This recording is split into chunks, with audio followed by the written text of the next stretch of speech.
Hey, all my IFG friends, this is Steve. I want to say, if you like movies like I do, we've started a new podcast called Happy Hour Flicks. You can find it anywhere podcasts are found. It's all about nostalgic movies that we love, and we bring on special guests each episode, and we also have specialty cocktails made for each one, too. So it really is an hour of a good time talking about movies that we love, like Gremlins, Seven, Free Willy. We talk about The Last Starfighter also. I mean, we kind of run the gamut across all the decades and really have a great time. So wanted to invite you to come over and join us. That's Happy Hour Flicks, anywhere podcasts are found. What was it like shooting on the boat? Who got the most sick? It was our first AC for sure. Oh, yeah. Any award anybody on Deadliest Catch has ever won, give that man 2 awards. This is the Independent Filmmaker's Guide from Framework Productions. Framework Productions. On IFG, we talk about independent film from development through delivery. By featuring discussions with creators and collaborators about their experiences, we form a roadmap to help you have the most success with your projects. Mastering the short film medium is a skill in and of itself. So for today's episode, we brought in the filmmaking team who have certainly shown their mastery in this form by earning over 500,000 views so far for their tone poem of a short film set around George Gershwin's Rhapsody in Blue, New York Rhapsody. Rhapsody in Blue is probably one of my favorite, piece of all time. That's Salvatore Dalia, director of New York Rhapsody and senior video producer at Adorama TV. Films are made in pre-production, like when you get on set, you don't really have many questions left, or you're not supposed to, really. And that's Andrew Trost, cinematographer. We all knew what the piece was and we loved it, and we sided with the vision. And Paul Del Gesso, their producer. And every time, even before moving to New York, it was kind of like, I always thought about that music. I'm your host, Stephen Pierce. Every time that I'm in New York, I always think about that music, even now. And so I wanted to do something with that music, that would go beyond what kind of like, Woody Allen did in Manhattan. Because, I love that intro, but I think the entire piece is made for New York. So I wanted to really get those visuals of the city and go with the entirety of the piece. And so I really just, the idea was that I wanted to shoot New York every day for 1 year and do kind of 365, days of shooting New York with that music. The problem is that I knew that because of the copyright with the music, it would have just be like a personal project that probably YouTube would have flagged me and not even make it public. It would have been maybe a Vimeo thing. Or something personal. So when basically Adorama asked me to think about a commercial, something that would speak about the mission of the company, then I kind of tried to basically get, 2 birds with 1 stone. And I pitched the idea of, making a story about New York and a story about creativity and the artists in this city, which are kind of the customers. Yeah, totally. I mean, and it verges basically kind of between a music video and an experimental film, right, guys? So where does that fall for you? And was that ever a challenge for what the tone and what the structure was going to be? Structure and tone, it's something that I was kind of sure from the beginning what I wanted. And the fact that is a mute movie just because it's kind of a music video. So, there's nobody speaking. I always loved it because it's a message of what New York is for the rest of the world. So I didn't want also a language barrier. I wanted the people in India to watch it, in Japan to watch it, and kind of relate right away with the characters, with the city, and know what the city is about without even, you don't need to understand the language, basically. So, based on the music, I basically created the storyboard and what I wanted to see based on the mood of the music, the rhythm, because in this case, the hero was the music, is the one that kind of came first, and then everything else kind of fell into place after that. Oh, so how much did you storyboarded this all out to the music? So how much of what we see in the final cut is what you initially storyboarded, and how much of it was changed and ebbed and flowed between you guys collaborating? On my end, the storyboard was mostly basically the the storytelling of the three characters. That's what I kind of like a storyboard. So it's kind of like the skeleton, the structure of the movie. And on that one, we basically almost shot, and used almost everything that we shot, because of the way the production worked. We shot everything in 5 days, like all the characters. And it was very fast. We had to kind of like, move. We only needed like, every shot was important, and we knew that we need to get every single shot. So almost everything that we shot, it's in there. The selection was mostly for the B-roll, so how to kind of like tell the story of the city outside the three main characters, basically. So for the B-roll, yes, only probably like 15% of the B-roll that I had at the beginning actually made the final cut. But for the three characters, which are the one that we actually shot, the three of us together in those 5 days, almost everything actually made the cut. So let's talk about schedule and crew size. You kind of start there anyway. What was your crew like? Well, I would say smaller than we would have wanted in this normal production, but small enough that kept us fluid and fast, because as Sal said, we were shooting in 5 days, and we had about 2 to 3 repos a day, with a second unit shooting at the same time, where we were passing actors to and from. So we had a good 7 people, I'd say, on average. And that helped us get just what we needed, and fast repos and breakdowns, everybody to and from locations, because it was definitely a dance with the schedule. We did have 5 days to fit. I think it was something like 15 locations. I have to go back and look, but we were doing 2 to 3 locations a day, and we nailed it. I think any more crew and it would have been too much, and any less and we would have lost quality. How much light shaping and structure are you able to do, Andrew, like with a crew like that? Like if you're moving that quickly with those many locations, what's your creative visual approach? Yeah, you don't really have a whole lot of time either way. So it was really just what was available and choosing the right angles. Like it really had a very sort of, I would almost say, verite approach, just because we would scout locations or get location photos, but anyone who's ever done this knows that it's very different from whatever day you actually show up on with the actual talent in front of you. But those storyboards, they came in handy, because it was really just about making sure we got the right moment and just kind of dancing around to make sure that we were picking out the best angles. It's not to say we didn't do any lighting. We did some, but it was always super nimble and fast, because we'd be in a spot for, 45 minutes. We'd shoot it out. And then it's like, okay, we got to go to the next spot. And, you don't want to be dealing with stands and lights and, grip and all that stuff when you have to move that fast. So what was your basic crew? As far as a technical crew, it was me. We had our first AC, Stephen Hicken was on, and I would say that's it. We had hands on deck for sure to like help move cases and stuff like that, but really everything was kind of between Stephen and I. If there was lighting to be done, Stephen would just kind of stay by camera and work on the tech of that. Paul would jump in and set a C-stand here and there. Sal was working with the actors constantly. So it was that, and then just a couple of very, very nice people who helped us out moving cases up and down stairs in the middle of July. It was good. I would also add that one of the 3 main talents, Chris Palermo, was kind enough to double up as a second AC most days. And then some days he even took the first AC spot when he wasn't on camera. That's correct. We had a lot of people wearing a lot of different hats. Yeah. Sorry, Chris. Didn't mean to forget you there. Talking about cinema verite right there. With that crew size, this is all non-union, I assume, right? Yes, absolutely.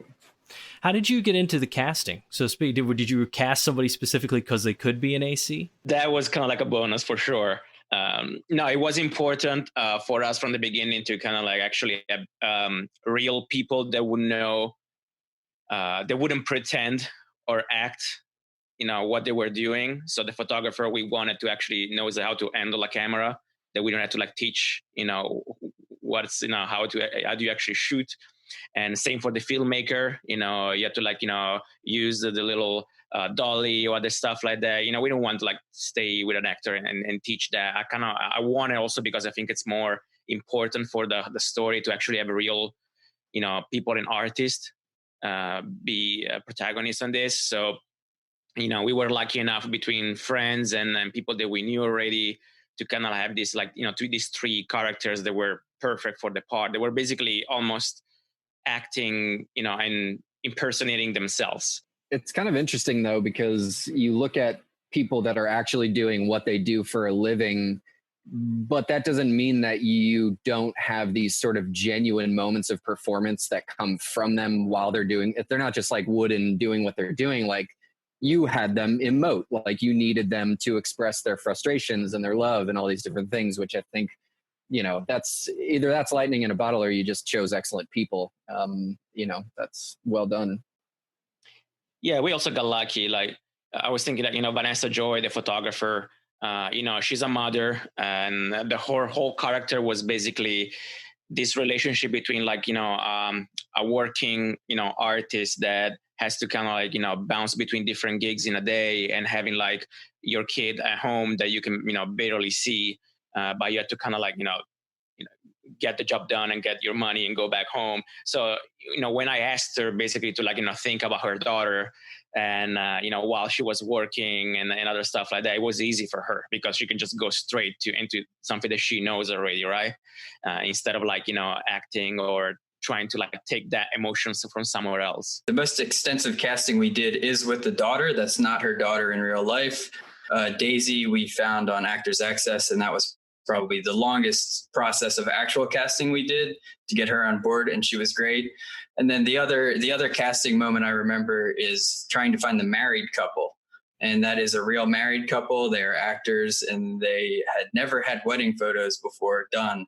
So we were able to put them in video and give them the wedding photos of that scene. So even the bit players really are who they are in real life. That's very smart that you ended up getting people that they could benefit from it. So it was a win-win. Very, very clever. So let's talk about post.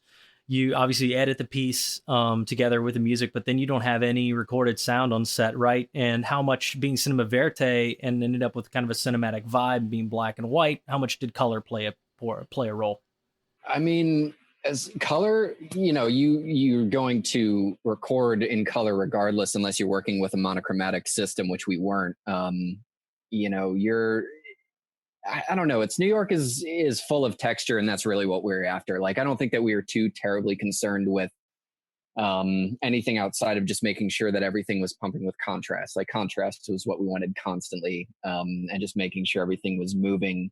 As in terms of posts, obviously we had a brilliant colorist on, Josh Bohosky at the Mill, which was, I don't know, that was just putting the cherry on top for this entire piece, was getting to work with him and seeing what he's able to do and really make everything pitch perfect. But post, I'm sure it was a nightmare for Sal, because when you work so hard on a project like this, where you're shooting so much, you want your darlings to make it. And I'm confident that I was rubbing him the wrong way when I first saw the first edit, because I brought back a list of notes that was about a mile long. They're like, oh, wait, where's this shot? And I'm sure there's just so much you want to put in, but you only have so much time, and you got to get the story across. So post is probably a better question for Sal than anyone. What is interesting that the B-roll, it wasn't just taken during those days that we did, those 5 days that we, production days basically, but it's also probably 3, 4, maybe 5 years back of B-roll from other cameras. I think I counted a total, 8 or 9 cameras are used in the short movies, from GoPros to, Blackmagic. There is a lot, many different cameras. The main one is the Aria Mira, which is the one that we use for, shoot all the characters. So those 5 days we use, Ari. But then all the B-roll is a mix. Wouldn't want to forget also, just as far as like technical is concerned, we actually had a second unit for this shoot that was working for 2 days. We had Majid Metwali running that second unit with an Alexa Mini and a Fuji 19-90, I think is what he had. And we just gave him laundry list of things that we needed him to get. And he was in on the conversation a good portion of that, because the B-roll, Sal had a lot, but we needed a lot more on top of that. And that was essential. There was no way that we were going to be able to do both just with a single unit, even though we were taking B-roll as we were going along. Like, any location with the characters, we would still spray down wherever we are and try to get some good shots of anything, because we knew we would need the space for it. And so the Amira was your primary photography camera, right? That's correct, yeah. What lenses were you going with? We had the Arri Master Primes, and we had a 16, a 25, a 50, and 100, I believe and I think the macro was 100. Yeah, it was 100 macro.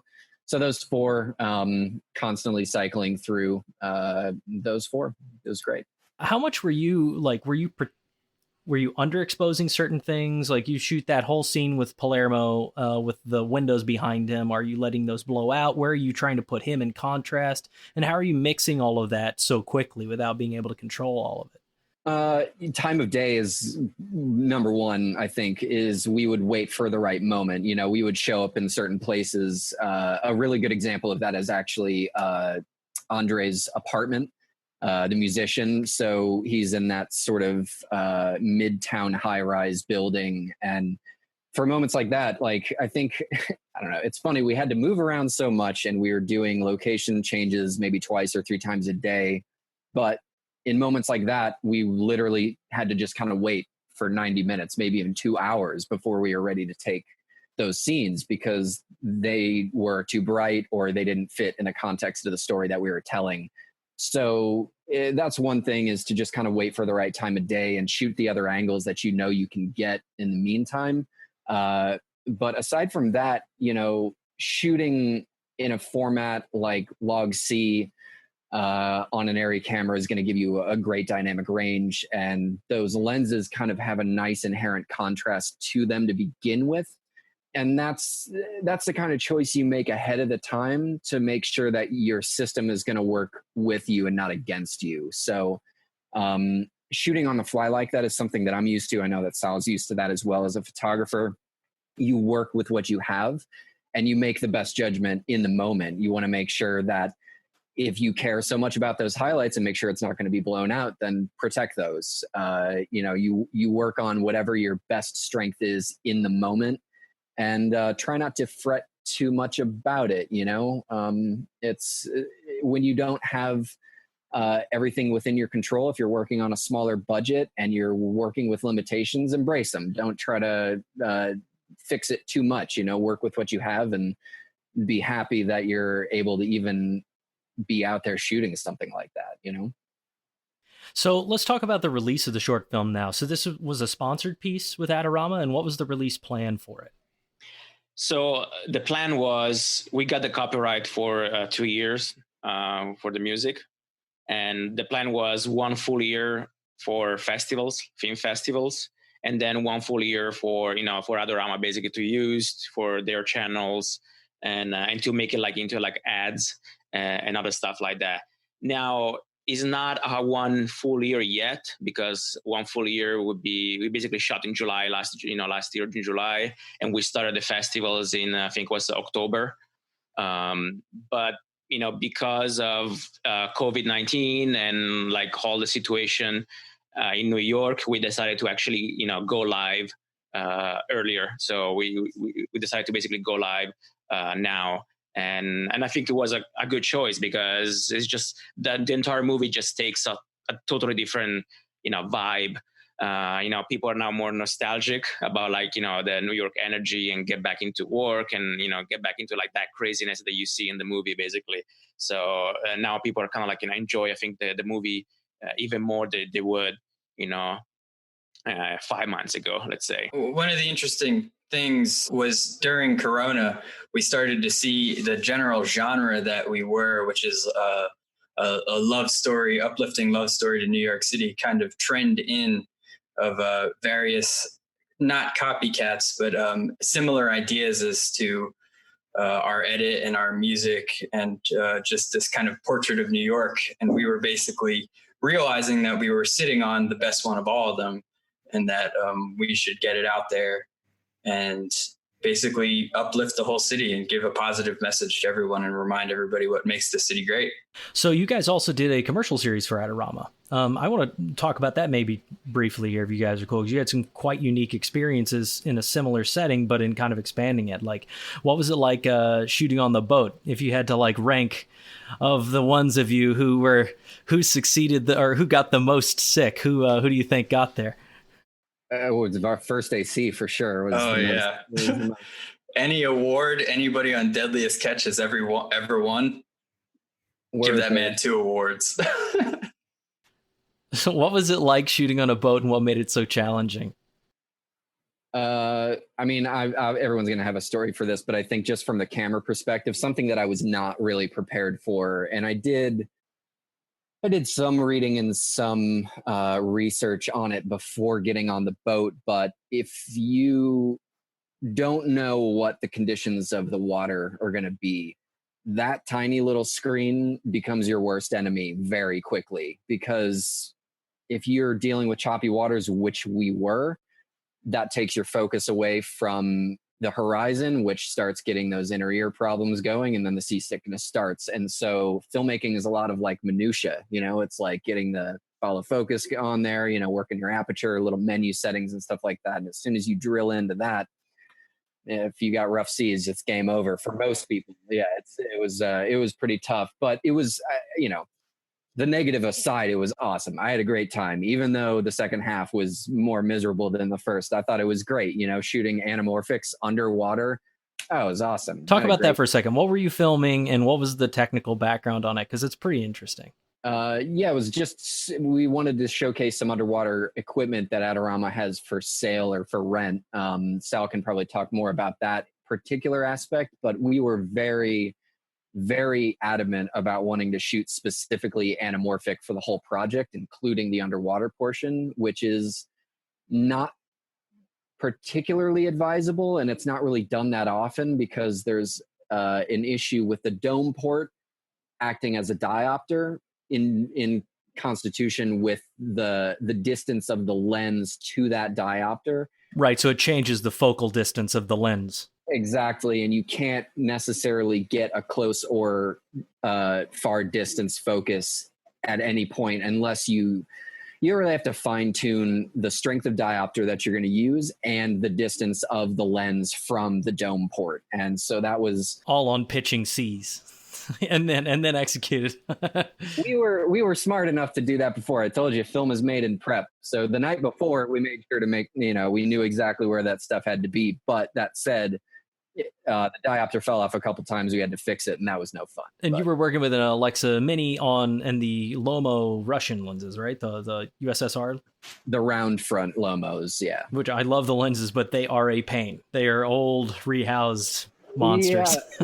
Yeah, well, I love them, to be honest. I mean, I don't want to take up all the airtime here, but I think for budget anamorphics, they're just absolutely the best ones you can get. They're my favorite. I love them. The other crucial piece of hardware that we had was the Nauticam housing for the Alexa Mini. And that has sort of an adaptable system where you can add layers to extend the dome port out to fit the anamorphics, because the anamorphics are traditionally longer than lenses people do use to shoot underwater, which is another one of the hiccups we ran into. Yeah. And we basically settled on the Nauticam with the extended housing as well. That basically got us through that whole shoot. Now, would you reckon that's not something you just went and rented yourselves? And we had that flown in.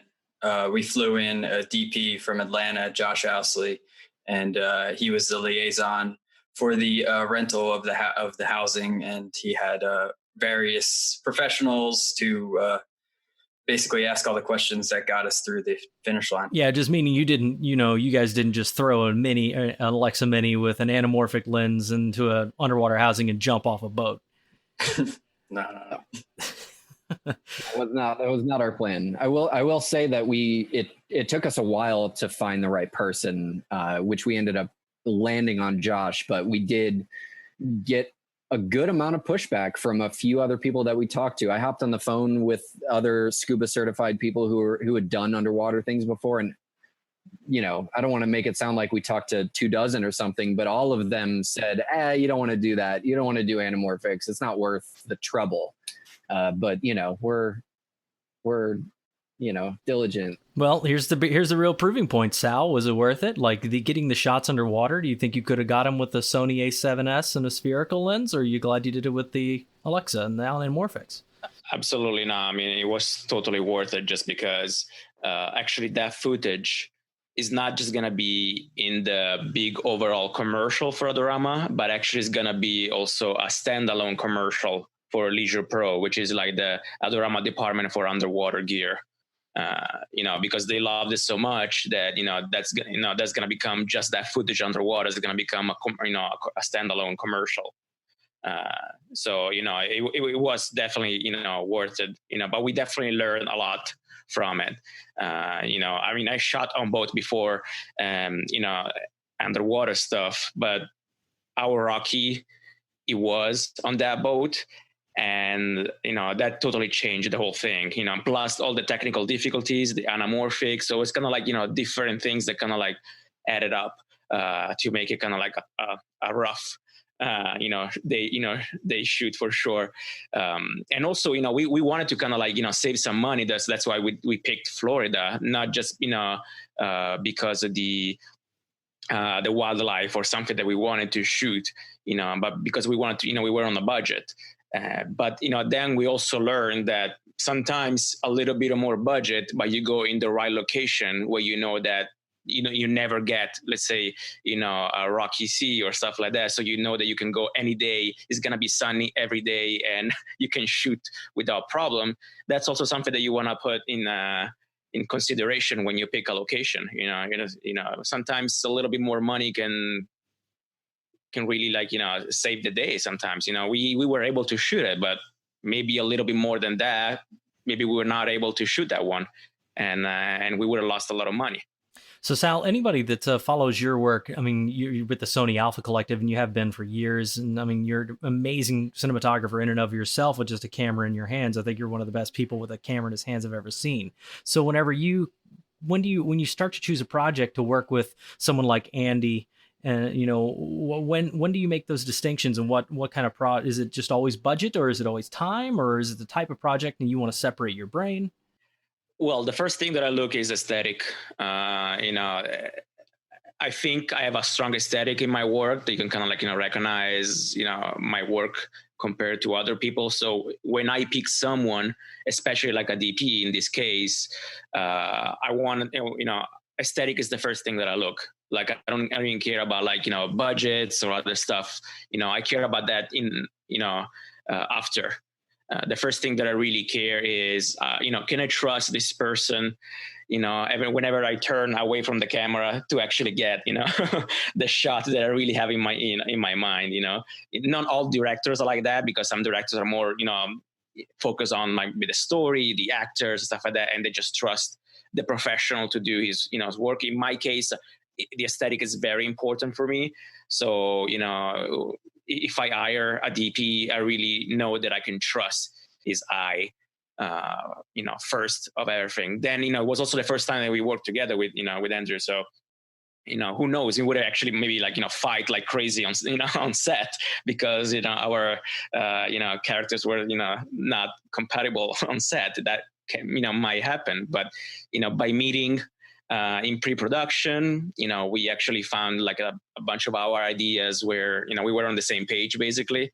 So then on set, I think was pretty easy. Andy, does it affect how you work whenever you know that the director is a cinematographer in and of themselves? I mean, it's going to affect it only from the point of view of knowing that I'm just going to have to, make sure what I'm doing is of a certain standard, which I think is always there. But when somebody is coming with a strong photography background like Sal has, there's very little room for error. It's you want to make sure that you're giving your best all the time.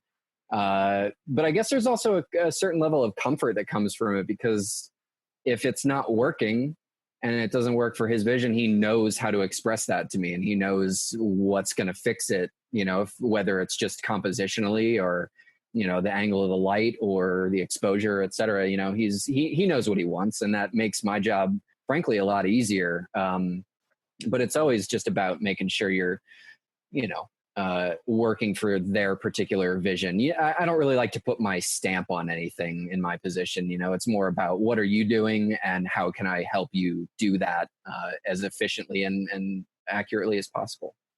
So where can people see New York Rhapsody? For at least this is probably got another year on the license, it sounds like, for the music.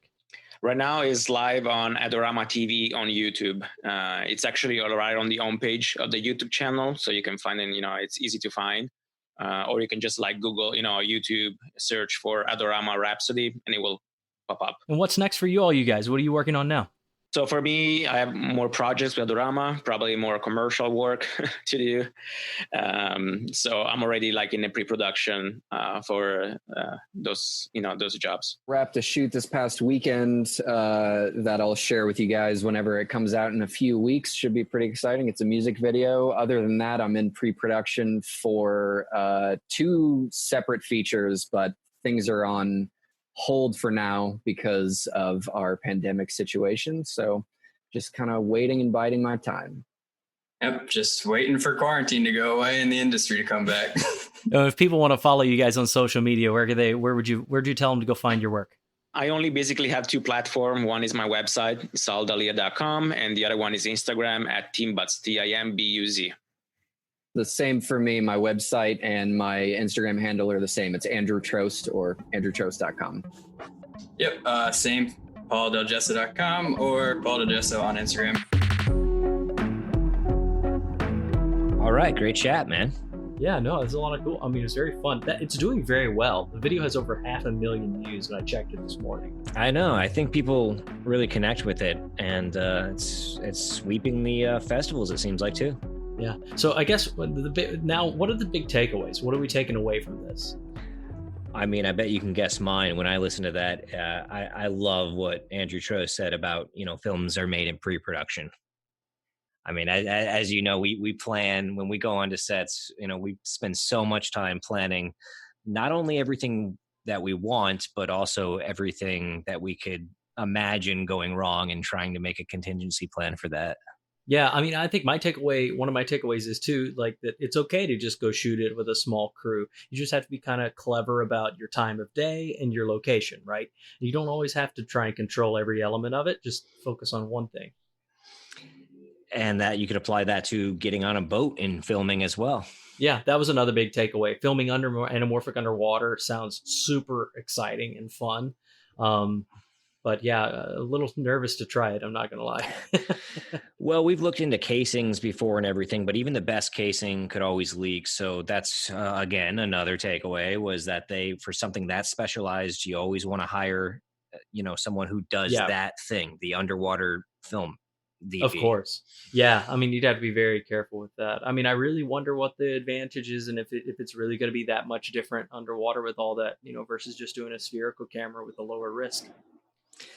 Well, we're going to check out the commercial pretty soon. Yeah, definitely.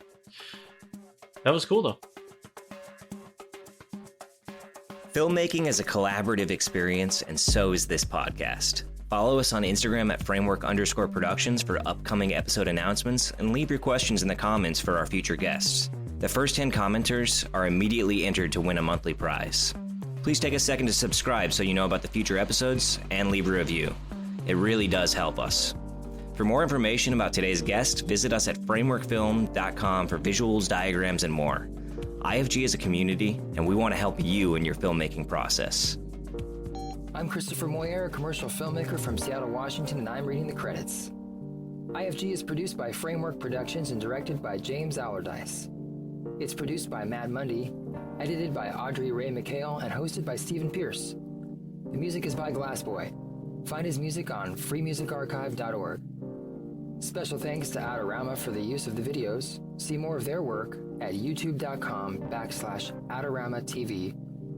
That's youtube.com/ADORAMATV. Thanks for listening. Hey friends, we just wanted to take a quick moment to talk about 2 personal things. First, We wanted to thank you, our listening community, and our wonderful guests, learning so much together along the way and continuing to learn, sharing our stories, making a lot of new friends, and collaborating, which is exactly what this is all about. Which also brings me to my second point.